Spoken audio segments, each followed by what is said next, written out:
Hey Gina, how are you? Hey CJ, I'm great. How are you? Do you have a minute for Mentor Mondays? Of course. All right, let's start with an easy one. Okay. As a kid, what did you want to do when you grew up? Well, like I think any little girl that grows up, well, I don't want to date myself, but I think many little girls, I went through the traditional veterinarian, marine biologist, ballerina.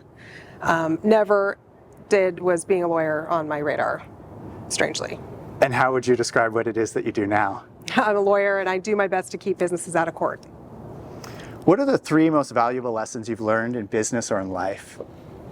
Oh, 3. So number 1, I think, is if you're asking advice, is maybe allowing for the advice giver to potentially have an ulterior motive. Because what I did is I ended up asking for advice from people about opening my own practice, who really didn't want me to open my own practice. And so their advice, their motives kind of colored their advice to me.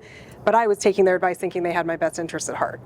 So I think it's just realizing that everybody has their own story, everybody has their own motivations, doing a lot of research. And probably making sure if it's something you really want to do, you just do it. What are some key traits that a leader should have?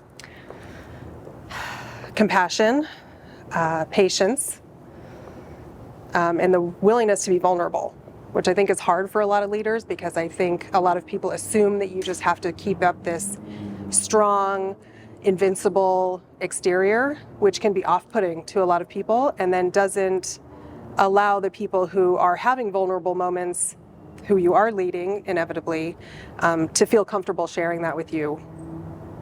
So then they end up hiding it, and then it creates this sort of like toxic cycle. What are you looking forward to in the future? Interestingly, I just had this conversation at lunch. Traveling more. So I set up my firm going on 15 years ago, which blows me away for a second, to be able to work remotely. And I joined a Facebook group called Lawyers on the Beach, where people practice from anywhere. And I've been set up that way for all this time, and I've never taken advantage of it. So I'm planning on booking more travel and bringing my laptop with me. How do you stay motivated when faced with a challenge? Ooh. Probably breaking it down into smaller component parts. I hate this expression, but eating the elephant one bite at a time, that's just revolting when you think about it. But really breaking it down into its component parts and then figuring out a way to attack each of those components in some sort of methodical way. So you almost go into robot mode, pulling your emotions out of it, pulling the demotivation out of it, and being able to really get it done. What's the most important question to ask a mentor? I really like the what do you know now that you didn't know then? Or what questions should I be asking a mentor?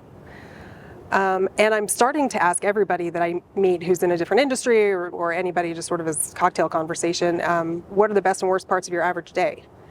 Because I think it gives some insight into careers, the highs and lows of certain careers that maybe people don't. They may take for granted, or they may make some assumptions about it, but it really kind of brings it down to brass tacks. What are the best and worst parts of your average day? I think the best part is when our clients will allow me to do something other than lawyer. So when I can engage in some strategic planning conversations, when I can bring my marketing degree to bear on some of these talks, that's really fun because then I get to be creative and spread my wings a little bit. The worst parts of my average day are probably when I get calls from people who either waited too long and there's not really a whole lot I can do to help them, or they've just sort of painted themselves into a corner, whether it's been through, naivete or their own doing, but feeling like I'm helpless and not being able to help them dig out of whatever hole they were in. Alrighty, Gina, thanks for sharing some of your time and wisdom with us today. Of course. We'll see you soon. Thank you.